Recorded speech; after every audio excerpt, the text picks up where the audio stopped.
Alrighty. Hello, everyone, and thank you for joining me. My name is Marlo Santoro, and today we will be diving into a topic that is both personal and something that I believe to be very powerful. And this is the topic of gender disparity in the sports industry. Just to get a little bit more specific with you, I'm not talking about what's going on in the field and on the field, but rather what's going on behind the scenes. So, where the decisions are being made, the broadcasts are produced, the deals are negotiated, and where the game is constantly changing. So, if you're interested in sports marketing, broadcasting, sales, administration, whatever your path may be, this conversation is about you and about the future that you are stepping into. So, why this matters? The sports industry is one of the largest global entertainment sectors. It brings in billions, captivates millions, and yet somehow it still leaves women behind when it comes to decision making roles. Yes, we have made progress, but women remain significantly underrepresented in executive positions, coaching, directing, and sports media. The voices shaping the sports world often still come from just one perspective. If we want to change the future of this industry, it starts with having equitable access. All right, and now here I have some statistics for you guys. As I have done research over this topic, I've come across a lot of great articles, and the Sports Journal has had many articles, but this specific quote is something that really stuck out to me. It states, while Title IX has created more opportunities in sport for women, it has done very little to reduce the stereotypical image of women in sports or help establish equal opportunities in sport governance.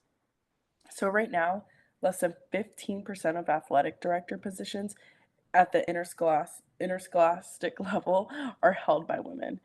Even more telling, in a study of intercollegiate sports, men constantly held the most powerful and influential positions.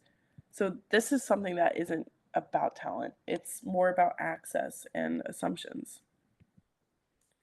So, what is it that's holding women back? That is bias. So, it's often unconscious, but it is something that is very powerful and very impactful. There's a lingering belief that women aren't as passionate, as knowledgeable, or as tough when it comes to sports. And while no one may say this out loud, it shows up in hiring, promotions, and who gets heard in the room. And this is another quote from the Sports Journal. I'm not going to read the whole thing, but I think this is the part that stood out most. Is hegemonic masculinity is an operating principle within sport organizations that restrict women's access to leadership. You know, what this does is create a sports world, an environment that almost feels like an exclusive club that doesn't allow specific people in. So we need to change this by pushing for change. And that's where organizations like WISE come in. WISE stands for Women in Sports and Events. So WISE is an international organization who is committed to helping women jumpstart and grow their careers in the sports and entertainment industry.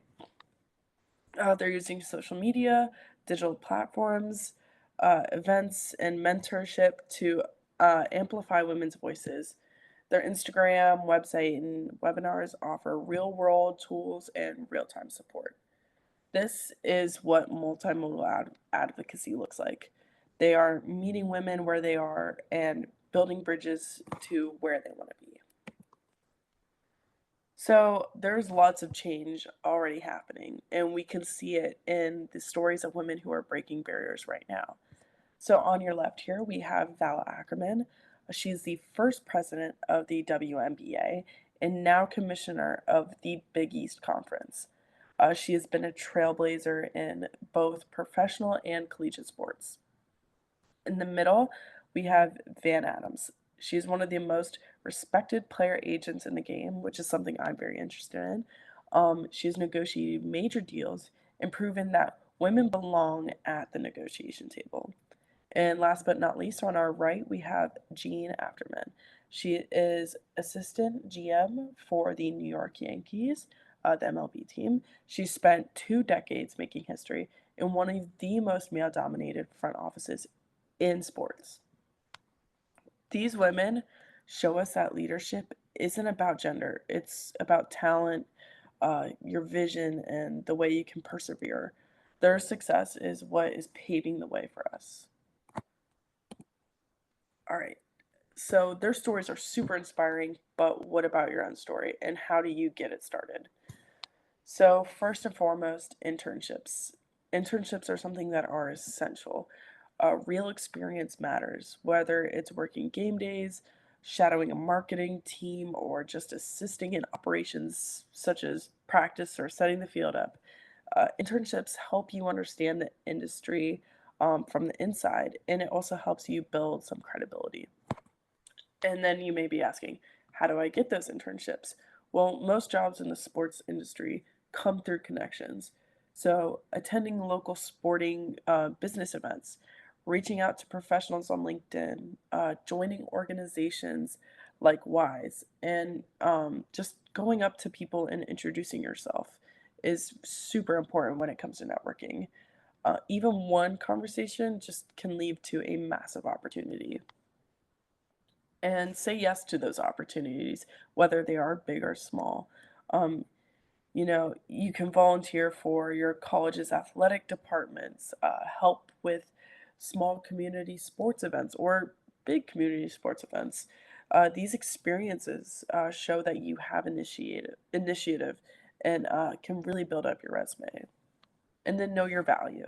It can be really intimidating when you're going into these jobs, or when you're looking at applying to these jobs. But just know that you don't have to be an expert in every stat or play or call. Just know what your unique skills are. These can be the way you communicate, your strategy, creativity, and leadership. And just know that the this industry really needs your voice. And finally, stay informed. It's important to follow the sports industry news. So, just watching the TV, listening to sports business podcasts, just stay curious and keep learning. Breaking in might feel tough, but remember, everyone has to start somewhere. And the key is just showing up and staying consistent. All right, now I have some tools and resources. So, in addition to WISE, which here on the left I provided a screenshot of their Instagram, we have the Sports Business Journal, which I have referred to a lot in this presentation.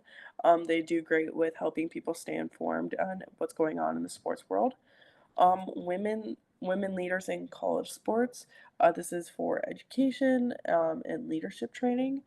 And then down on the bottom right, as you can see, LinkedIn.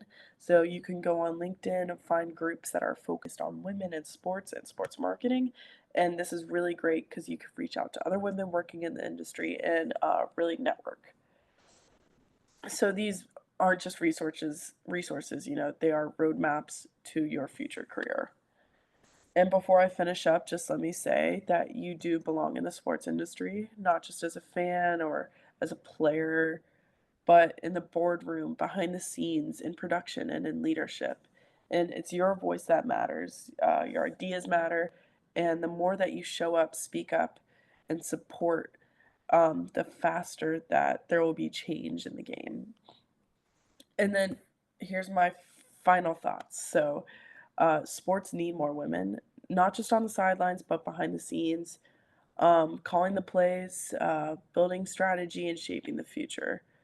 So look for ways to support other women, advocate when you can, apply even if you don't feel 100% ready, and just keep going because change isn't coming, it's already in motion, and you are part of it. So thank you so much for listening. And here are some sources for you guys. And I hope you have a good one. Thank you.